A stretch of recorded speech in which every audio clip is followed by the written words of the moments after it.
And our project was about behavioral and situational interview techniques. I'm going to quickly introduce the differences between both and then show a skit of the proper way to do these techniques. So to start off, the theory behind a behavioral interview is that a candidate's past experience is a good predictor of future success. Employers believe that asking job candidates to discuss specific challenges they face at their job is more realistic of a candidate's qualifications. So, behavioral interviews are great opportunities to present clear and specific facts on what you're able to do. The questions tend to be open ended and they start with, like, tell me about or describe a situation where. So, I got a few examples from the SHRM website, and one is describe a time when you had to make a very important and difficult decision that affected everyone in your department. Another one is, could you share with us a recent accomplishment and why that was important to you?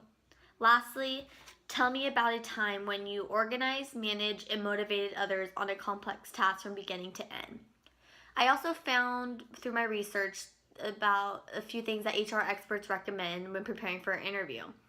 The first one was go into the interview with stories of past accomplishments that show positive qualities such as leadership or problem-solving skills.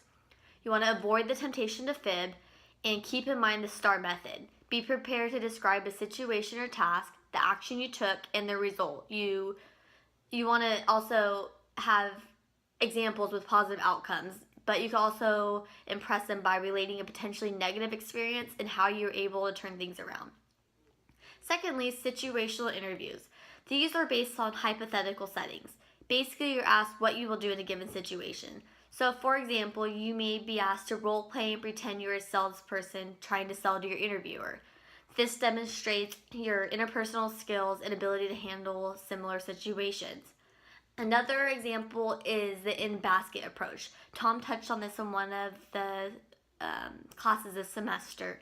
And this is where you have a basket and it contains memos, phone messages, and other papers that a manager would encounter on a typical day. The employer wants to observe how you process, plan, and prioritize what's ahead of you. Some advice that I found online regarding situational interviews is you want to envision yourself actually doing the job you're asked to do. You want to approach a task from the point of view of seeing yourself in that job. Another one is remember you're putting on a performance that will prove you're up for the job. So here actions really do speak louder than words. You want to make sure you also study the company you're interviewing with. You want to avoid conflicting comments and behaviors by knowing the company's policy and management philosophies, which can be learned from the company's website. So a few examples from the SHRM website that companies use when doing the situational interviews could include, what do you do when you know you're right and your boss disagrees with you? Another one is, a subordinate regularly questions your authority. What do you do? Lastly, how would you react if the following situation should occur? Okay, now Ruth and I are going to demonstrate a skit on how to do both of these techniques properly. Thank you. Hello everyone. Today we have Ruth Orozco over here. We're about to actually discuss some situational and behavioral based questions as well as some techniques that everyone, including us and you guys, can use during an interview. Yes, thank you Aya for having me here today. So the method that can be used is known as who. So you have to make sure you explain what the situation was, how you dealt with it, and what the outcome was. And these can be used in both situational and behavioral based questions. Hi Ruth, thank you so much for making it to your interview. I'm so glad to have you here. Hi Aya, thank you for having me here. Awesome. So we're going to go through some structured based questions. These questions are given among all candidates just to, ensure fairness in the questions.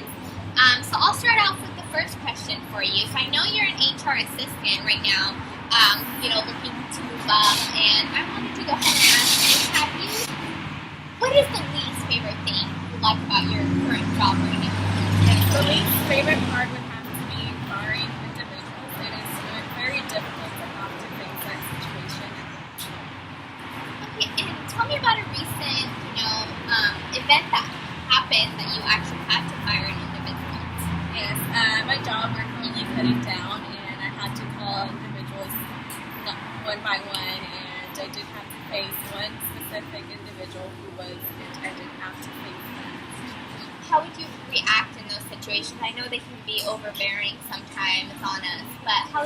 The way I dealt with that situation was it was very difficult to see the person crying and being very emotional. However, you do have to keep calm and take control of the situation, not in a rough manner, but make sure you show their support and let them know that you will be going through with this stuff. And how was the overall outcome? I mean, did they leave on good terms with you, or?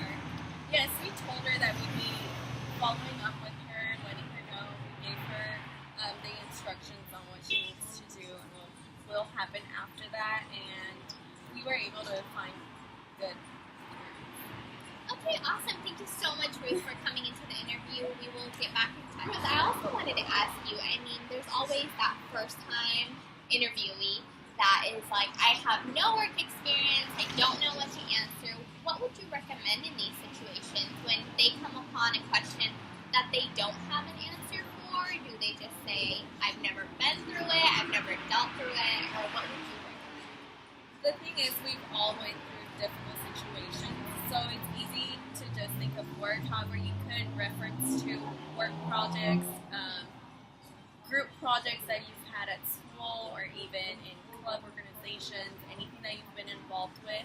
It doesn't necessarily have to do with the work environment. Okay, and for the last words, do you have anything else to tell us? Like, we went through situational, behavioral-based questions. We also went through some techniques that they can use and the method.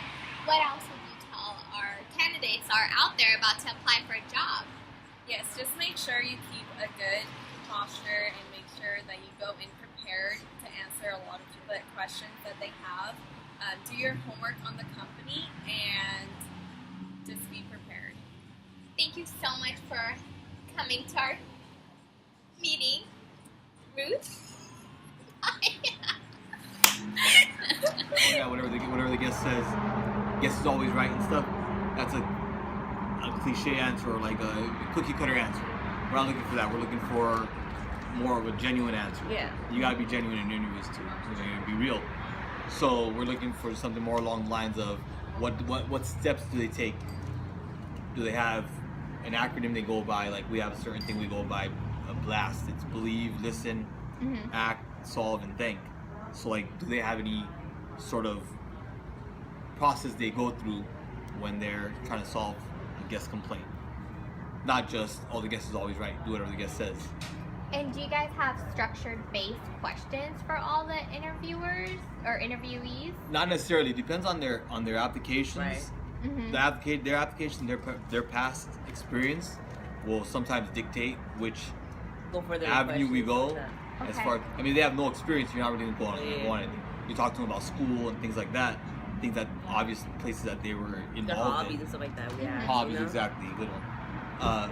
But based on their experience, that'll dictate how far or how deep we're gonna go into the question.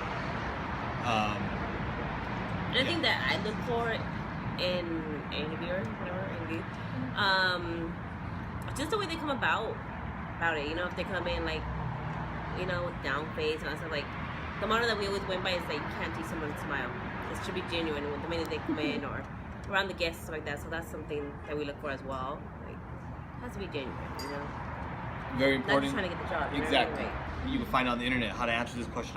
Like, we're looking for genuinity, like someone real. Have a pen. You gotta have a pen. If you come to an interview without a pen, sorry, you have to have your pen. I can't without a pen. They'll come in. They'll ask for an application. Here you go. We get the paper application. Oh, Oh, can I borrow a pen, please? Right away, it already put like a little negative You're like like- against you.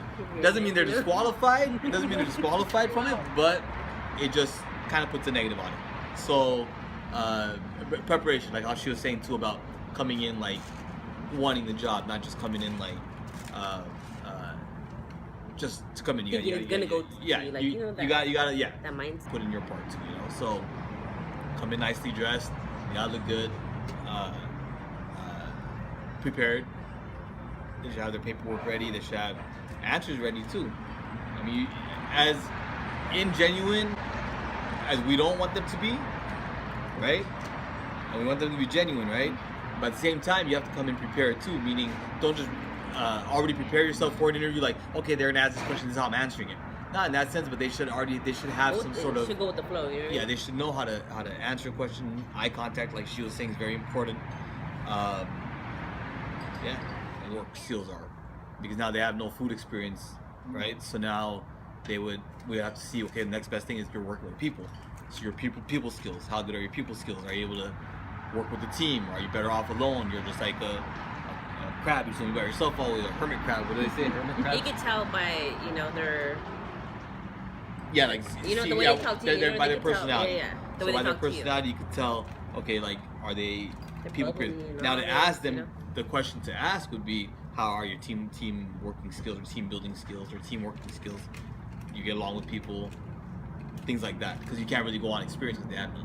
Another thing that we ask, like, I know it's like kind of off subject now, but like, do you have any chores? Like when they have chores, they know they have a priority. They know they have something they need to be done, and when a deadline, stuff like that. Yeah, we train and all that, but they have to have their part too of having a good personality and know how to get along with people. You can't just come in and not think you're just gonna work by yourself and just wipe this by yourself, and that's you have no one to answer to. You have to answer to people, you have to work with people, so they have to know that. Honestly, is their past history, the work. So I see if they haven't worked for a while, that's when I'm kind of getting like, oh, why? Like, what's going on? Or they've been laid off so many times. That's what kind of draws my eyes. I don't know about you. Yeah, if they say school is fine, we encourage it. Like, we're very accommodating to like kids' school schedules and stuff. So, but then if every single job they left because of school, sometimes puts a red flag. Like, you want to ask them about that. Like, okay, you left school, but you left this job for school, and then you left this job for school, you left this job for school.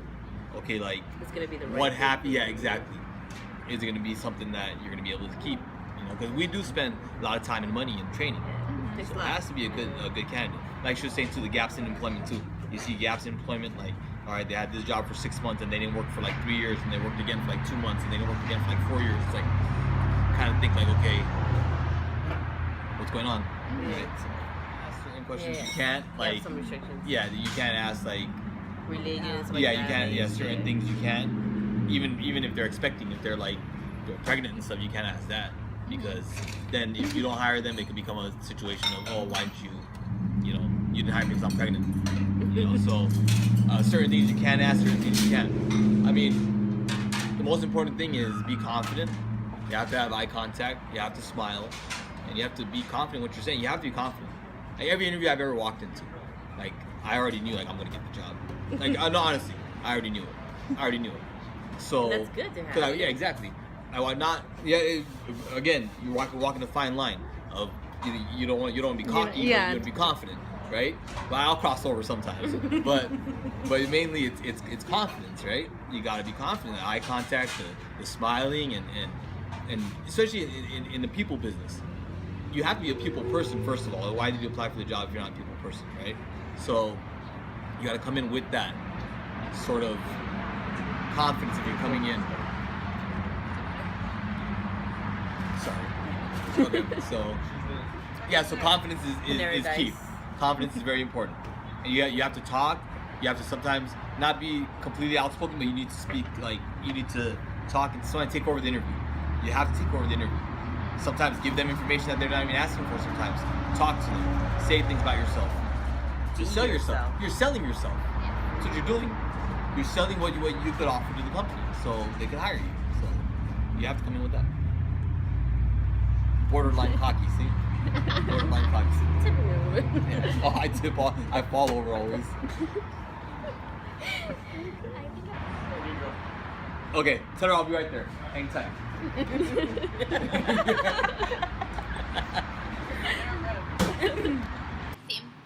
First time candidates, first interviewees,